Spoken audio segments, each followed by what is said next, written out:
বাংলাদেশ জাতীয়তাবাদী দল বিএনপির সম্মানিত মহাসচিব আমাদের সকলের শ্রদ্ধাভাজন ব্যক্তিত্ব জনাব মির্জা ফখরুল ইসলাম আলমগীর এবং অন্যান্য জাতীয় নেতৃবৃন্দ সবাইকে সালাম জানাচ্ছি।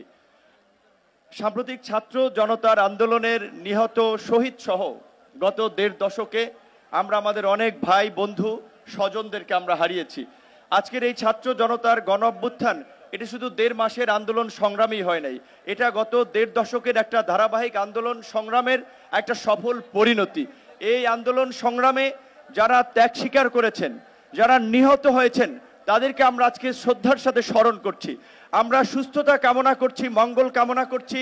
যারা আজকে আহত হয়ে পঙ্গু হয়ে এখনো শারীরিক কষ্টের সাথে দিন যাপন করছেন, এই সরকারের প্রতি আজকের এই দিনে আমাদের প্রত্যাশা থাকবে যে এই গণতান্ত্রিক আকাঙ্ক্ষার জায়গা থেকে এই মানুষগুলো জীবন দিয়েছে, প্রাণ দিয়েছে, একটা অবাধ সুষ্ঠু নিরপেক্ষ নির্বাচনের মাধ্যমে জনপ্রতিনিধিদের কাছে ক্ষমতা হস্তান্তর করে জনগণের গণতান্ত্রিক বাংলাদেশ বিনির্মাণে তারা কাজ করে যাবে।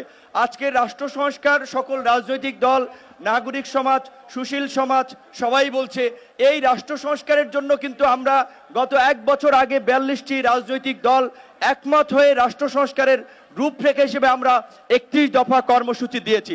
31 দফার পাশাপাশি আরো যদি সময়ের প্রয়োজনে যদি নতুন কোনো দাবি কিংবা দফা ইনক্লুড করার প্রয়োজন হয়, সেটার আলোকে আগামীর বাংলাদেশ সংস্কার করে আমরা জন আকাঙ্ক্ষার বাংলাদেশ বিনির্মাণ করব।